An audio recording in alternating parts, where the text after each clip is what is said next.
Good afternoon. It is Friday, December 19th at 1 o'clock Eastern Time, and this is Marketing Live. Today on Marketing Live, we're going to be talking about Chief Marketing Officers in Higher Education, or the CMO, their roles, responsibilities, influence, and the future of CMOs in higher education. I'm your host, Tim Jones, broadcasting here from beautiful and snowy Potsdam, New York, where I'm the Associate Vice President of Marketing at Clarkson University. Marketing Live is part of the Higher Ed Live Network, a series of professional podcasts which are always free and accessible to you in the archives at higheredlive.com and on iTunes. You can be part of our broadcast today by tuning in live and sharing your insights and questions using the Higher Ed Live hashtag on Twitter. You can also receive weekly updates with live show dates and times by subscribing to the Higher Ed Live newsletter. Higher Ed Live is produced by M. Stoner, a marketing communications firm that works with educational institutions on branding, strategy, web design, and more. Today's show, of course, would not be possible without the support of M. Stoner and of Clarkson University. Marketing Live is sponsored by Formstack. Formstack is a robust online form building solution. With an intuitive drag-and-drop interface, the platform makes it easy for marketers to create branded, mobile-ready web forms without writing code. Build donation forms, contact forms, event registrations, and more with the web's only 508-compliant form builder. Publish your forms using Formstack social media plugins to maximize your traffic. And with in-app analytics and partnerships with popular marketing tools, you can get even more out of your captured data. Visit www.formstack.com to learn more about the ways Formstack can double your response rates. So today on Marketing Live, we're lucky enough to have with us Chris Lucas from Formstack. He's the Vice President of Marketing. Hey, Chris, thanks for joining us today. Thank you for having me. I appreciate it. Absolutely. So, yeah, let's dive right in. So, Formstack and M. Stoner partnered to do a sort of research study around the idea of chief marketing officers in universities and higher education institutions. Can you talk a little bit about why that report exists, what it is, and how you went about it? Yeah, so we put together the report with M. Stoner. We basically went out and surveyed 550 higher ed professionals. And it was really, we read an article in the Columbia Tribune, and it was talking about Columbia College merging its admissions, enrollment, and marketing departments into one and kind of bringing in a CMO.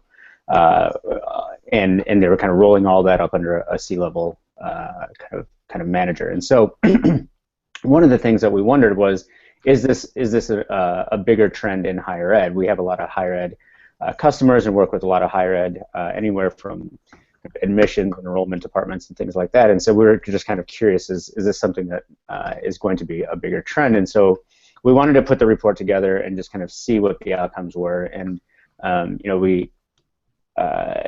I think what we're trying to investigate is obviously we have a stake in kind of the technology buying cycle. I mean, if you listen to Gartner put out a couple of years ago, by 2017, the CMO is going to outspend the CIO. Yeah. And that's true for the kind of the public sector, but we were kind of curious, is that going to hold true in kind of higher ed? Because so those are a lot of the reasons why we kind of put the report together. Yeah, that kind of influence seems a little bit far-fetched for higher education at this point, just knowing what CIOs spend and the kinds of budgets that we work with in higher ed. So how far away do you think that is in education, based on what you found in the report?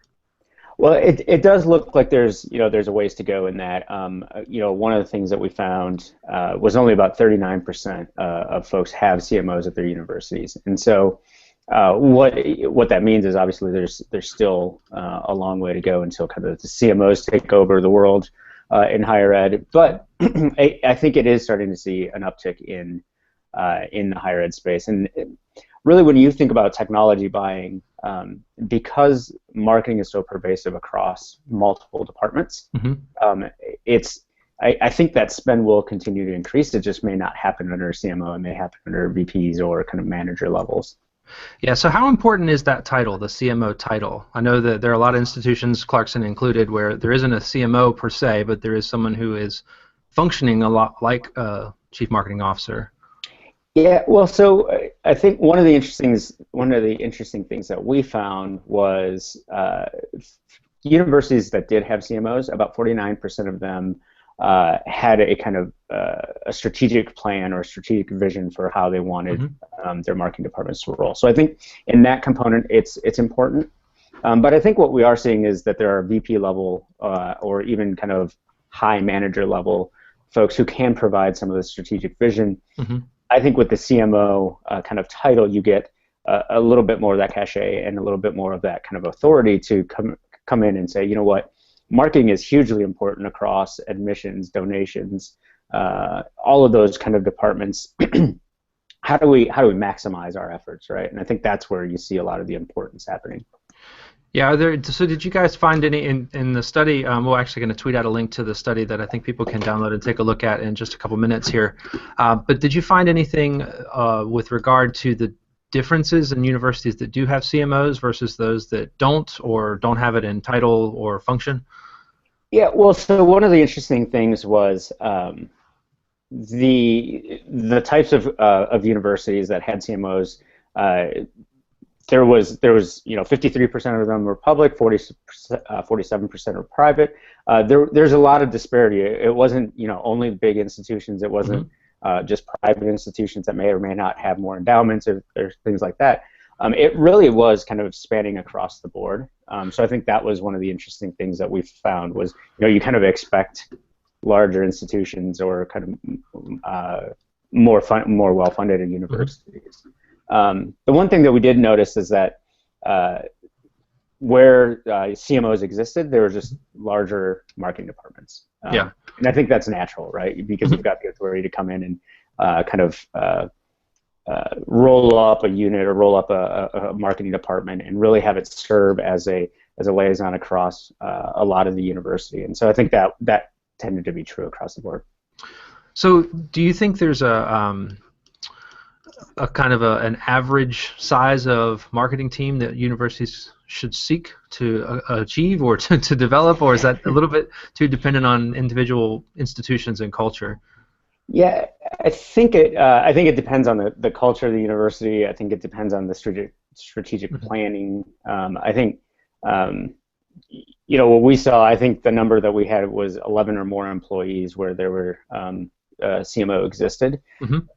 I don't know if that's ideal. Again, coming from kind of the private sector, it's probably a bit different than the public sector. Mm-hmm. So I think what's important, though, is anytime you can get somebody who has a strategic vision and strategic plan, they can then start to dictate, okay, what does it mean for our organization to start providing that kind of vision, and then how do we implement it, whether it be technology, whether it be kind of strategies and tactics that go out to increase enrollment, increase admissions, whatever it is. So yeah, so on that point, what does the scope and scale look like for higher education CMOs or people functioning as CMOs? I mean, what are they responsible for by and large?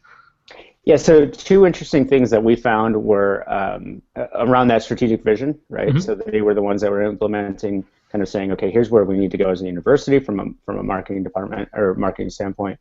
The other was around technology, right? And so one of the things that we found was that the technology buy increased. I think it was about 21%.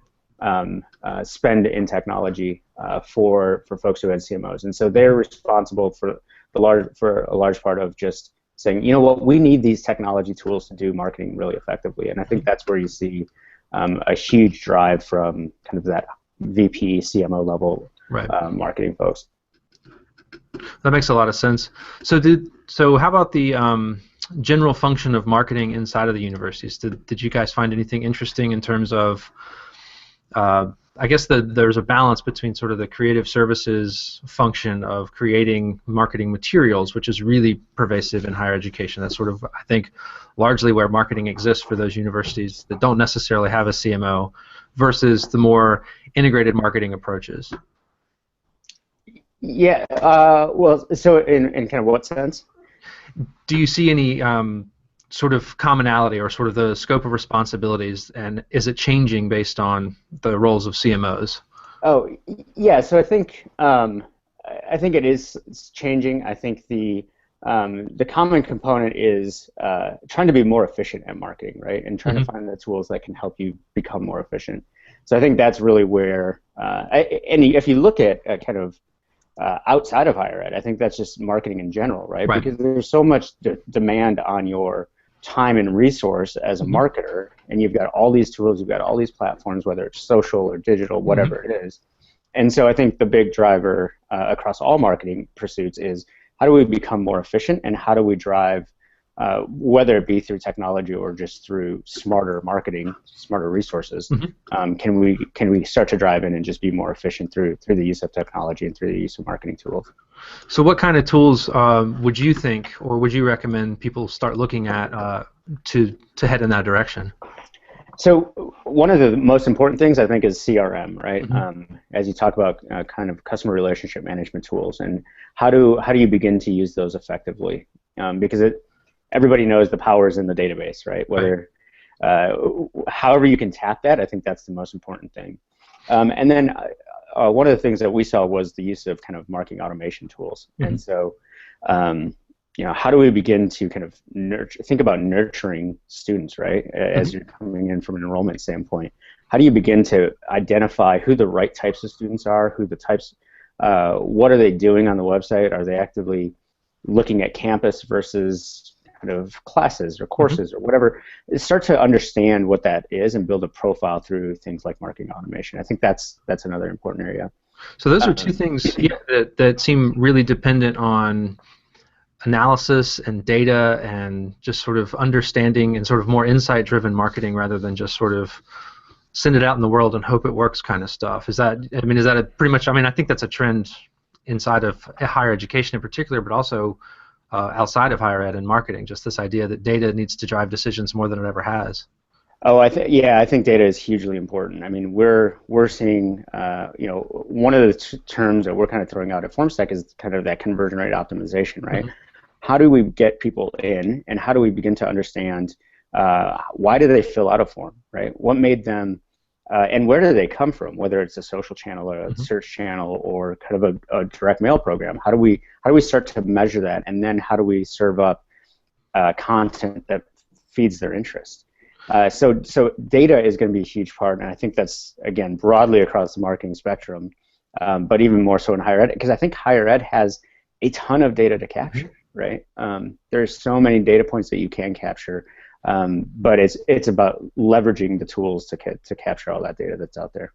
Yeah, and I think a lot of the times in higher ed, we have all these data points, we capture all this data, it's just not integrated or unified in any way, shape, or form, which is why something like CRM can really help. It can sort of start to track from the early touches in K through 12 to prospective student to enrolled student to recent alumni to sort of going on to be successful CEOs at other companies, and being able to sort of track and map that relationship over time, I think, is a really fascinating thing. And the interesting part for me is that we do a lot of that. We do in bits and pieces. We track all of those things, but we just haven't seemed to look at them holistically as an industry and say, hey, this is all related. We need to be really deliberate in the K through 12 because it's going to impact our prospective student market. It's going to influence our enrollment, those kinds of things. Yeah, it's funny because one of the things that you'll hear kind of outside higher ed is kind of in B2C circles is kind of the customer life cycle or the customer journey, right? You hear that all the time from marketing companies, and I think the same thing you're talking about. How do we get somebody from an interested student who's just looking at, should I take a campus visit, all the way through that life cycle of becoming an alum, and you say, what does that journey look like? And if you can start to piece together, just think about all the data points that you have along the way, and then how do you really enrich those experiences? And if you can start to leverage some of those tools, and it doesn't really take a lot, right? I think you can start to find those pieces that work together, that integrated software, and start to put together that picture, even if it's not holistic at first.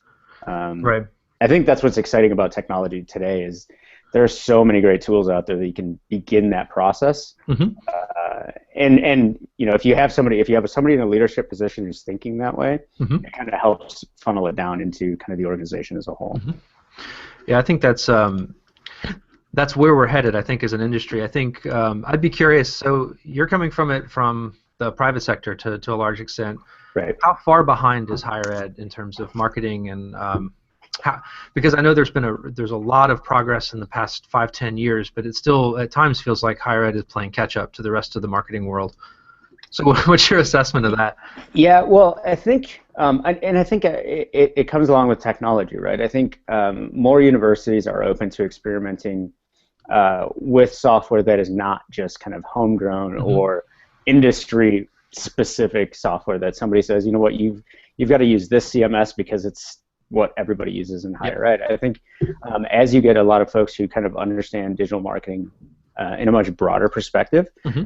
uh, the idea of saying, you know what, we don't have to use our clunky CMS that a student wrote first and then it kind of got thrown up into the Oh yeah. IT department, right? Because I think I've heard a lot of stories about like this is how our CRMs or our CMSs exist or our form builders exist because somebody wrote it and it gets pushed up and uh, so I think it's evolving. I don't think it's that far behind. I think that there's still a lot of education. As we're at the High Ed Web conference out in Portland, Mm-hmm. and it was amazing to hear the passion that higher ed marketers have because they really want to learn about these tools. They really want to understand how do I get all these inquiries in my system? How do I Mm-hmm. start to pull data out of my inquiries, right? And so I think as that hunger grows and as Mm-hmm. technology develops, and as universities become more open to saying, you know what, we don't have to do it this way. Mm-hmm. We can look at outside resources. I think that will speed up that process of adoption. Yeah, I agree 100%. So it's interesting. You've talked a little bit about technology and its role in sort of expanding the marketing functions inside of universities. Mentioned High Ed Web. We're on Google Hangouts now. I wonder how much of an impact the shift to digital first has had on universities' willingness to identify a chief marketing officer. And it seems like that.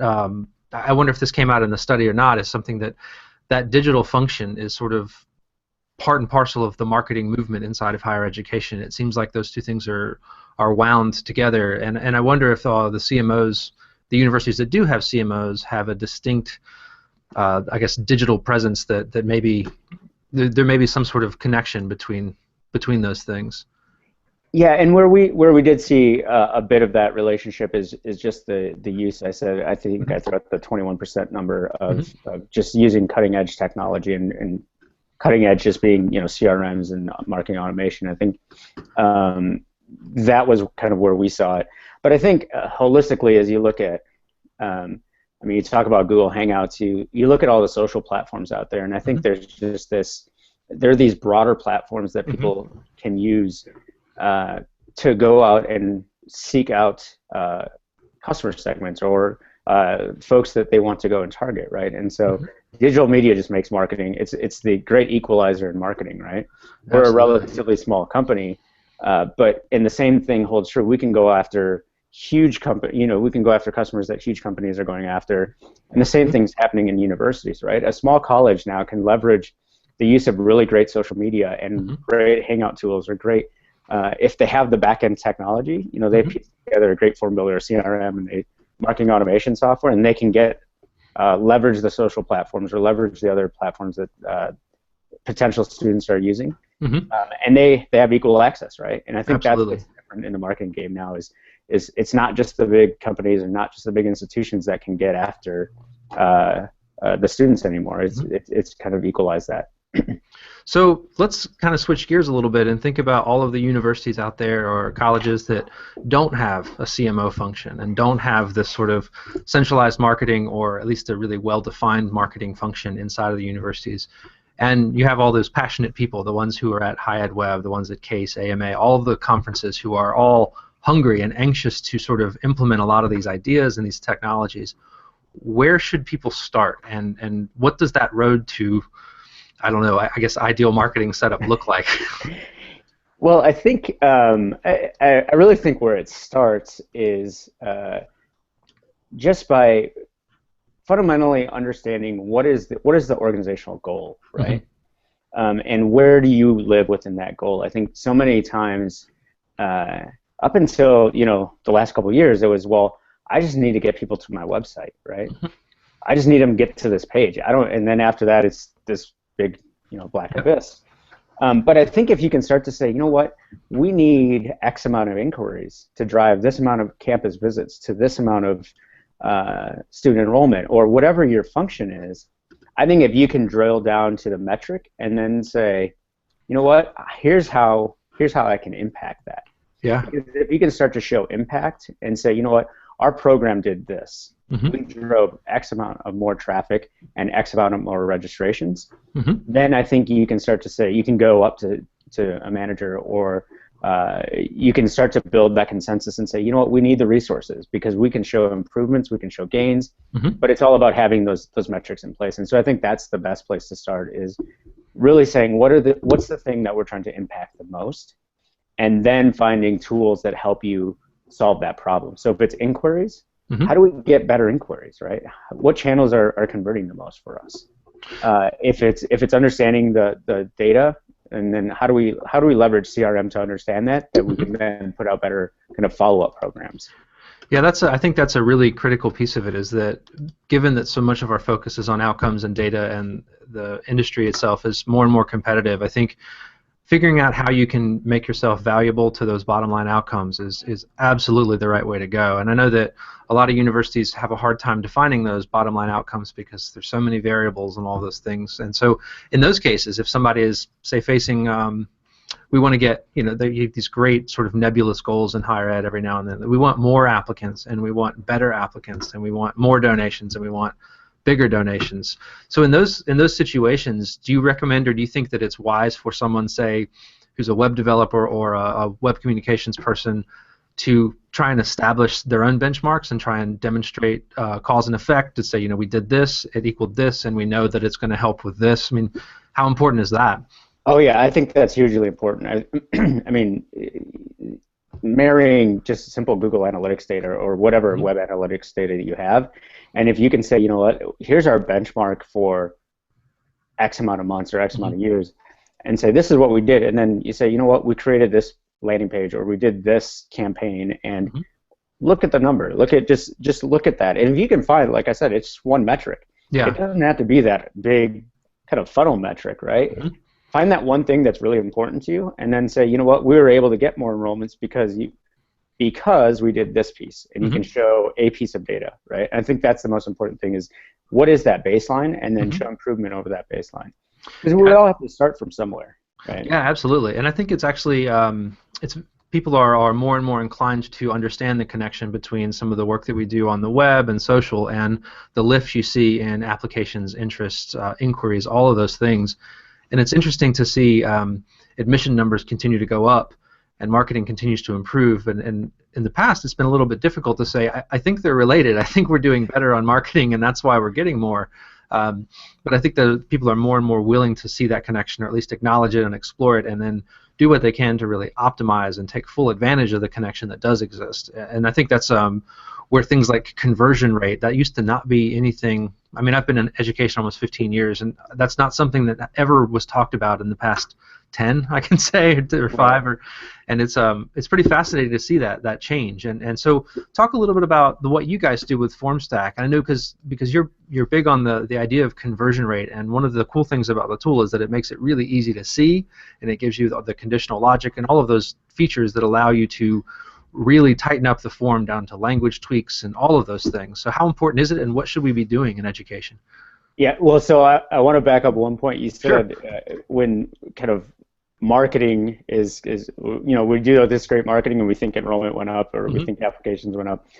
We work with University of Nevada, Reno. We have a great case study with them, and one of the kind of anecdotal stories they were telling, they said, you know what, when things are good, marketing gets all the credit, and when things are bad, marketing gets all the blame, right? Absolutely. So what we try to do at Formstack is try to say, you know what, we'll help you understand where your submission's coming from your inquiries, and we'll try to make that experience a lot better.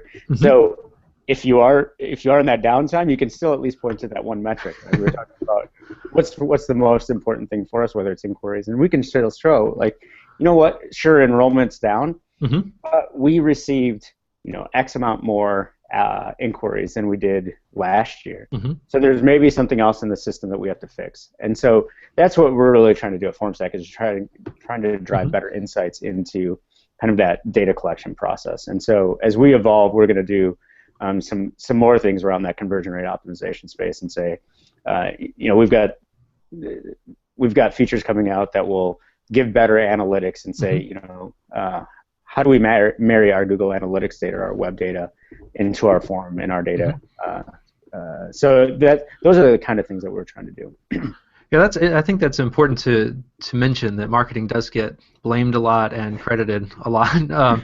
But my strategy with that is when marketing gets blamed, I just turn to athletics and blame them for not winning more games and national championships. We just keep it going. Just there you go. It's that can, right? So talk a little bit about this idea of, well, actually, let me ask a different way. So what are some of the major, we'll call them points of failure that you see in that, and sort of the continuum from people requesting information and then those enrollment numbers? Do you have a good sense of where universities in particular, but others, are maybe not really recognizing this is what's causing the problem and this is where those dips are? I mean, I think it's easy to look for things that support your opinion or validate your direction. It's a little bit harder to acknowledge points of failure and how you can adjust them. So do you see any common points of failure that higher education marketers can be aware of? Well, I think a lot of it is, so we talk about,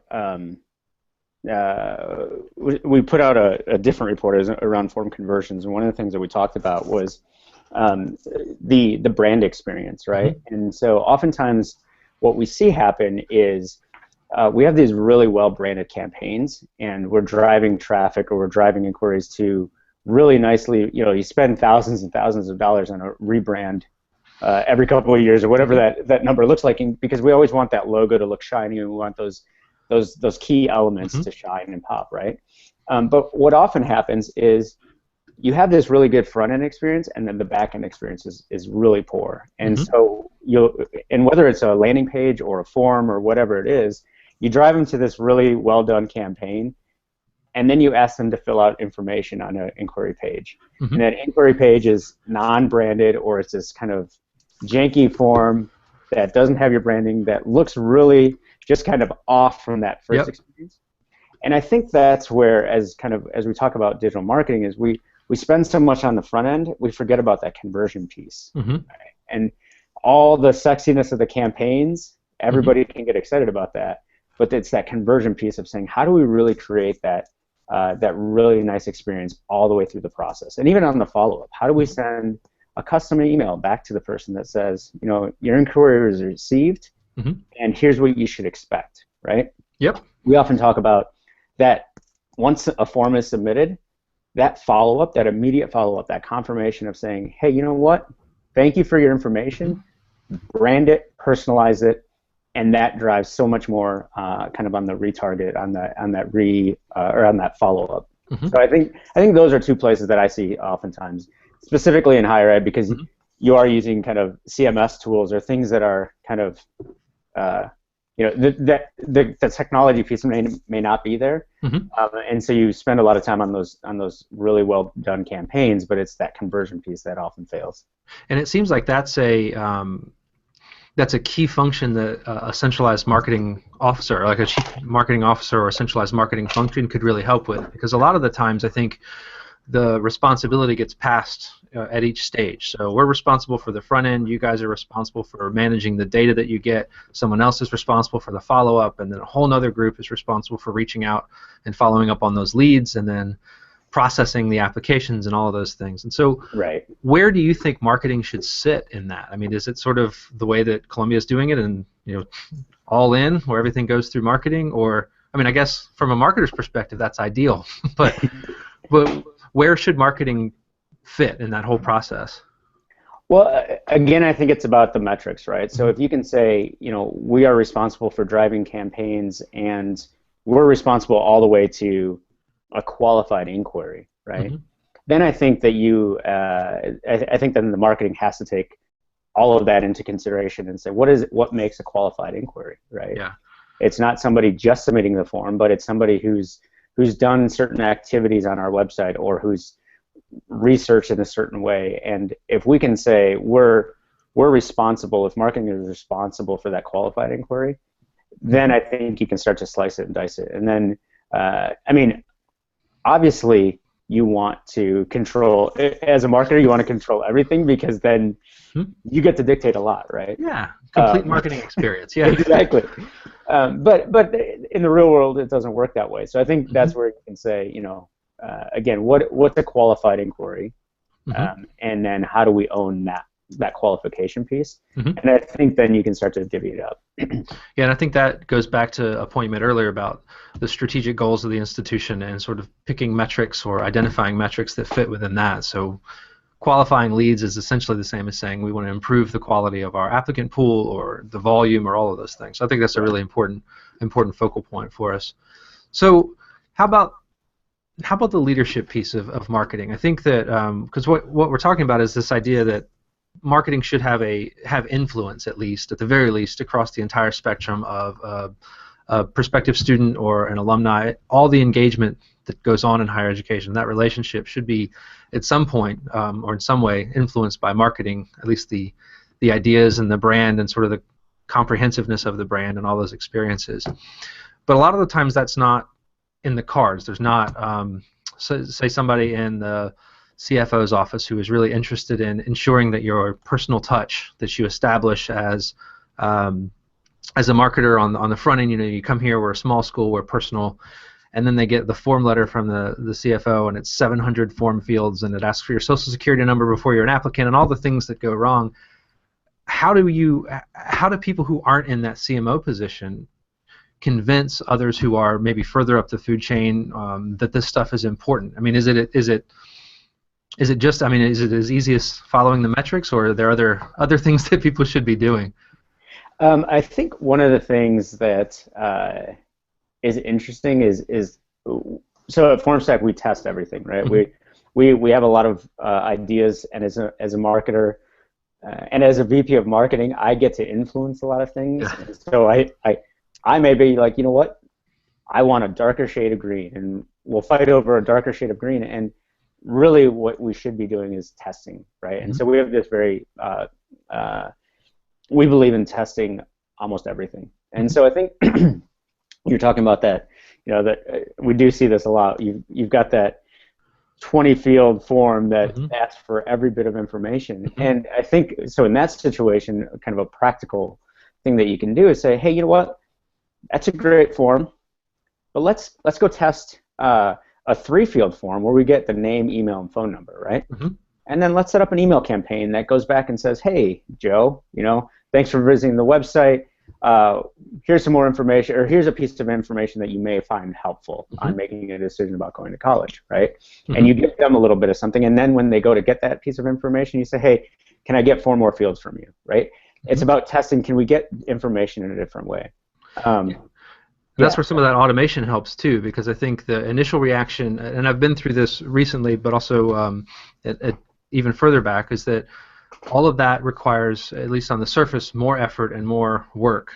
So if I have to ask twice instead of just once, that's more work for me, and I have to deal with all that data that's coming in. And I think that's where the automation pieces can really, really help, and technology is making that excuse less and less valid over time, I think. Right. Yeah, and even testing little things, like even if it's not gathering more information, it's saying, does this page, if we show it at this time, does it do a little bit better, as opposed to sending somebody down and making them fill out a form first instead of letting them see the video of campus, right?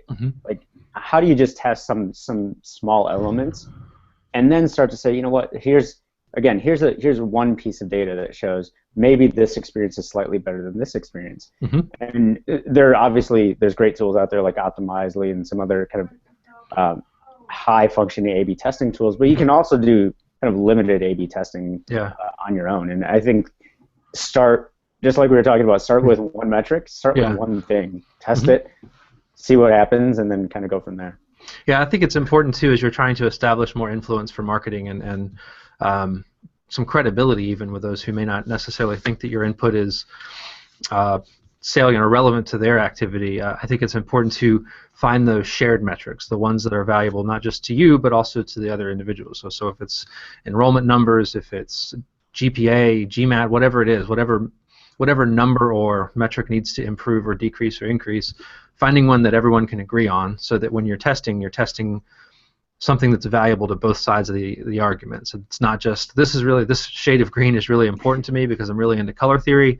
The other person's saying, yeah, I don't care. It doesn't make any difference. And I think that's a mistake a lot of people make in education, is assuming that everyone else cares about what they care about, and that's not necessarily true. But That's an interesting way to look at it. So testing everything as a way to generate some metrics that may not exist before. So we do things here at Clarkson. We test before we do any kind of digital direct mail. So anytime we do a mass email, we test the messaging in other sectors. So we'll look at social media and test headlines, and we'll play them against each other and see which one has more engagement, which one drives more people to a landing page, and those kinds of things. And then we'll evaluate the same kinds of things in email. So I think testing it and saying, we need more people to request this information. We need to get more people in touch with this faculty member.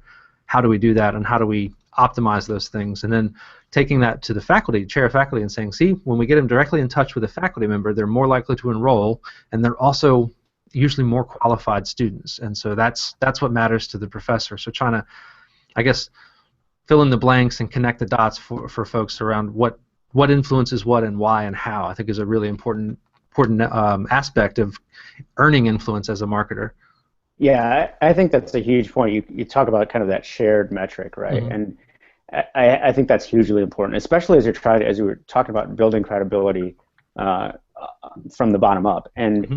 if you can find those shared metrics, or even compromise on what's important to you. Yep.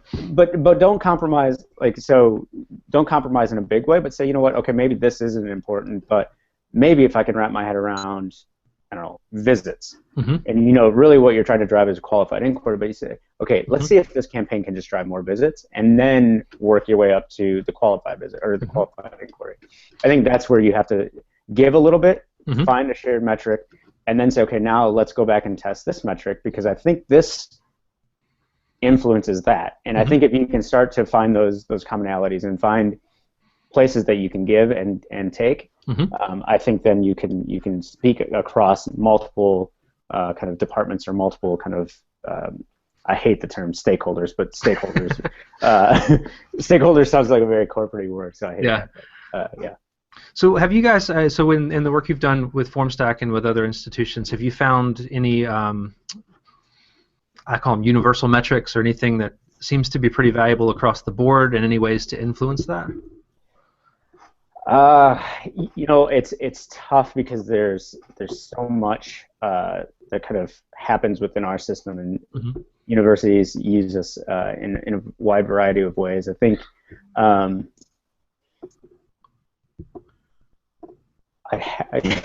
you kind of stumped me on that one. Sorry. No, that's fine. Well, I was thinking we've talked a lot about sort of, and obviously the Formstack, where you guys sit, is in a pretty unique spot where you're asking for information, and you're sending people presumably to a landing page or a thank you page or anything like that. So in terms of, I guess, your wheelhouse, what are the things that tend to make the most difference, that are easy, simple changes that we can make to show those outcomes? Say, if we do this differently, we're going to get this different result.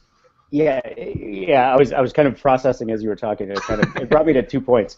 One of the things that we found is the types of forms that people use, right? So. Mm-hmm. We found contact forms are very passive, right? And so mm-hmm. Higher ed uses a lot of contact forms. It's actually, we found that higher ed has one of the lower conversion rates as across the board from industries, mm-hmm. Because they use a lot of contact forms. Contact forms that we found convert at about a 3% rate. Mm-hmm. What we found is something like a contest or a survey, mm-hmm. They are 21 and 24%. So mm-hmm. they convert at a much higher rate. So one of the things that we talk about, especially within higher ed, is what are some interesting ways that you can get the data that you need, right? And so surveys are a great example. And quizzes actually now are coming up as a huge thing, like take this quiz. And but it's all about that data capture, right? What you're trying to get is that information. But using something like a survey, hey, because a survey can be very directed, you say, I want to capture this piece of information from this set of people, right? And so surveys are highly directed or highly targeted, and they're highly shareable, right? Mm-hmm. And so those two components make those conversion rates go way up. So finding different uses for gathering information than just a simple contact form. Like nobody's walking through, kind of walking through your website and saying, hey, there's a contact form, I should fill that out. Yeah, right? Yeah, absolutely. So it's finding unique ways to capture that information. So that's one point. The other point that we found was interesting is we talk about everything is content, right? Mm-hmm. Everything nowadays, whether it's your social media posts or your landing pages or your videos, it's all content. And Mm-hmm. one of the things that we found was changing the submit button on your form. Mm-hmm. Just simply changing the wording on that could impact conversion rates by 250%. That seems insane, but yeah. But what it is often people, like I was talking about that kind of branded experience. You go to a Yankee form and it's just like submit, and you just have a blank submit button, right? Mm-hmm. But it's what's something that's actionable? What do you want the person to do, right? Mm-hmm. Volunteer now for the nonprofit versus send an inquiry or register now, or what are some of the action words that you can take or that you can put on that submit button? And those things have great effect. And there's something so simple, but you have to think like, what do I want the person to do, and then write that out on your submit button, right? So it's simple changes like that that can have huge effects on conversion rates. And I think those are really important things to have it and at your disposal as you're trying to sort of build the case for marketing and sort of improve its influence over time. And so I want to, I guess, spend the last couple of minutes here talking a little bit about how to move an organization, if it's possible, how you can move an organization that may not have a well-defined or centralized marketing function or a CMO or somebody who functions there. How does an organization end up with a CMO? I mean, is that something that has to happen as sort of a declaration from on high where the president or the chancellor wakes up one morning and says, we really need to do better marketing, clearly we need a CMO, let me go get that? Or is it something that happens more organically, or where does it start? Well, I think it goes back to the point that we kind of were talking about earlier. It's finding the simple success metrics and showing improvements over time. I think if you can begin to identify what are those success metrics and how is marketing affecting those, right? And then going across departments and saying, hey guys, what do we all care about, right? And how do we all play together? And I think as you start to put those pieces together, and I think as you identify what's some ways that we can streamline, whether it's through automation or CRM or whatever the software is that you're using, it's a combination of all those things. So what are some simple success metrics? What are some shared commonalities across all of our organizations that we all care about that will help enrich our school? And then finding kind of the software components that help us kind of streamline those processes. And then if you can do that, I think what you start to see is, you know what, marketing can run really efficiently, and marketing can be an effective machine for our university. We need some guidance, right? Now we need a strategic vision, and if we can put that strategic vision in place, then watch out, because then we can conquer a lot of different things. And so I think that's I think that's an easy way. Well, easy. I think that's a simple process to think. Right. It's not easy to always kind of accomplish it, but if you can start to think that way, I think it will help an organization.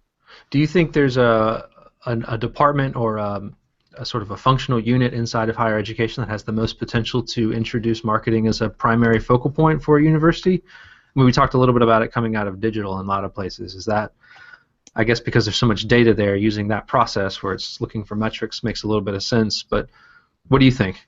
Yeah, I think digital is huge. I think as we talk about experiences across different platforms and the different digital tools out there, I think it's hugely important. There's the most data to be had.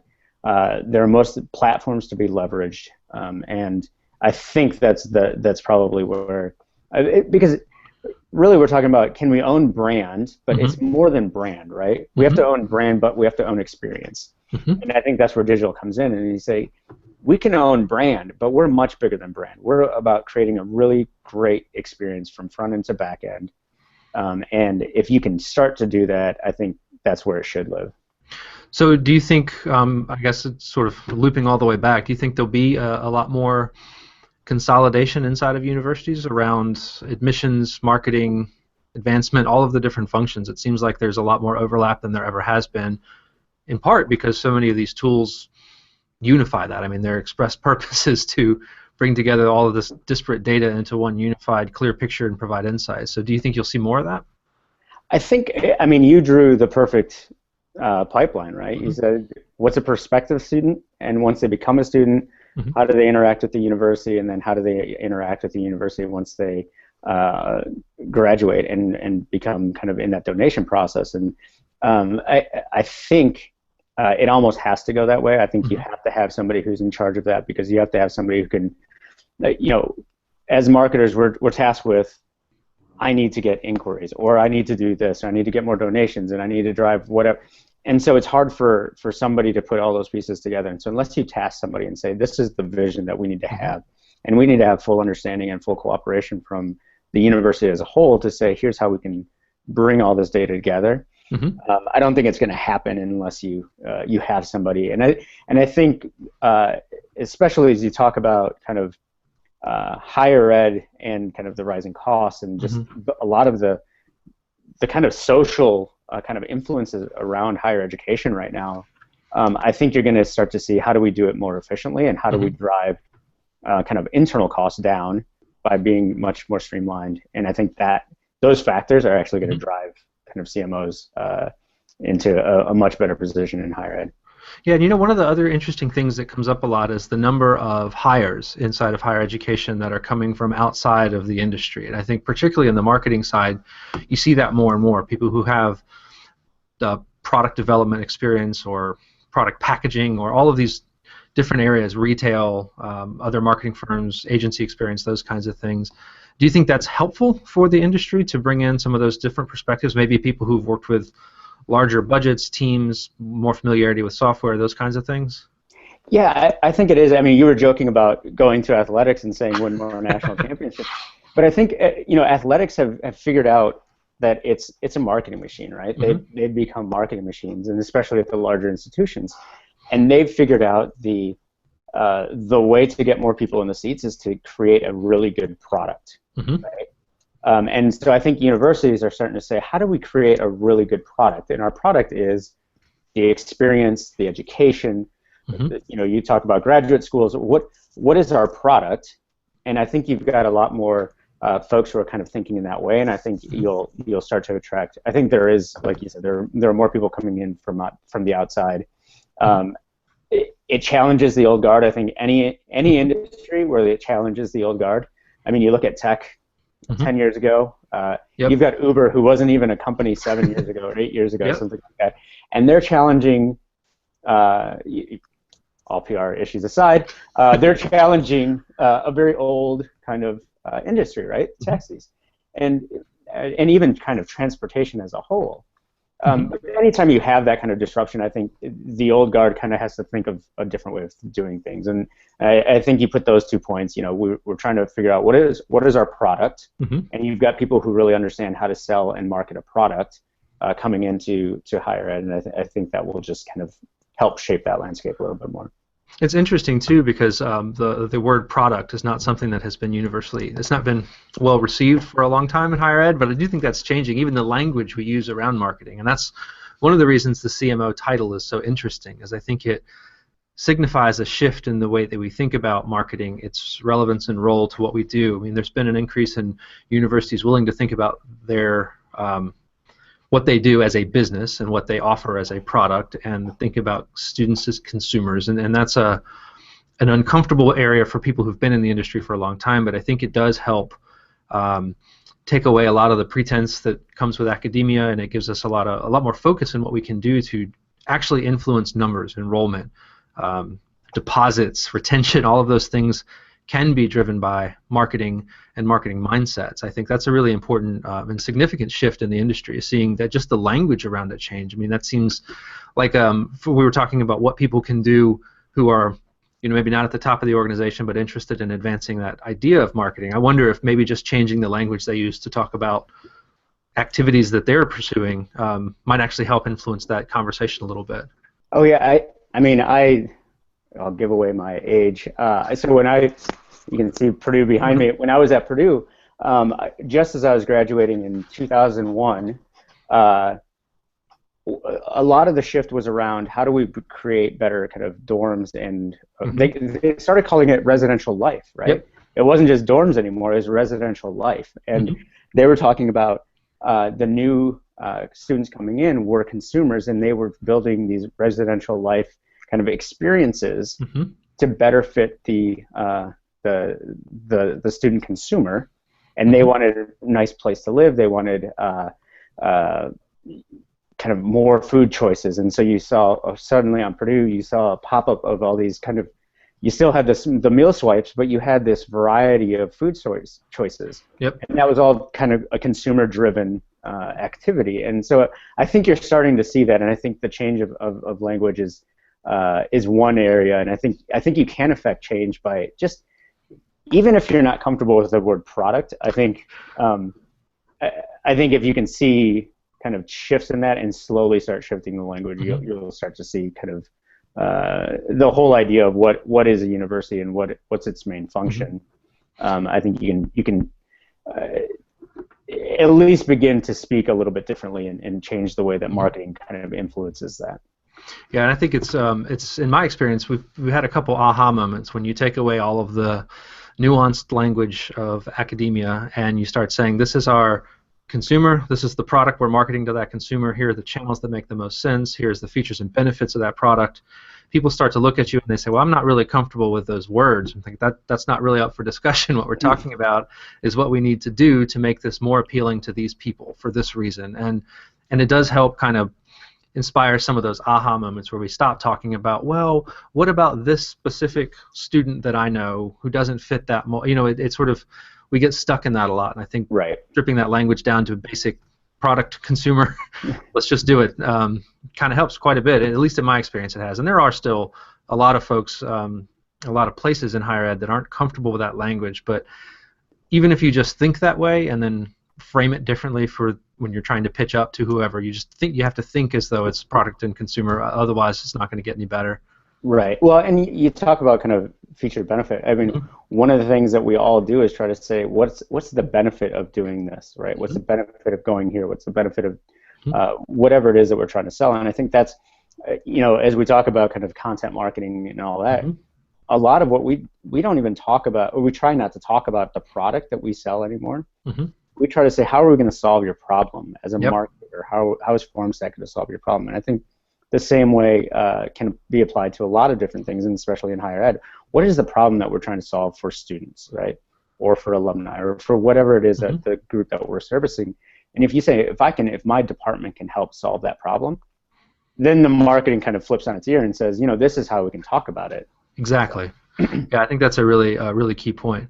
Well, we're just about out of time, and I wanted to thank you for coming on today and talking about CMOs and studies and how to optimize what we're doing. It's been a great conversation, so I appreciate it. Yeah, thank you. I appreciate you having me on. It was a lot of fun. Excellent. Well, thanks everyone for watching, and we'll be back in January. This is Marketing Live. Thanks.